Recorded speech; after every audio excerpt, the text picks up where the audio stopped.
It is the defects in the 2018 election and the elections that have come before it that necessitate political, economic, and most importantly, electoral reforms. Zimbabwe's constitutional crisis finds expression in the recent move by ZANU-PF and its proxies to tear apart the constitution that was agreed to after a nationwide referendum. This latest repressive act betrays the regime's toxic desire to usurp the will of the people, to entrench dictatorship, and to concentrate power in the hands of one individual.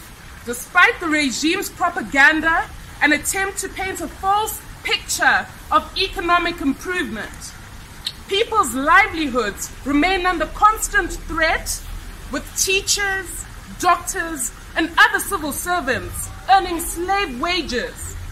We see increasing food insecurity.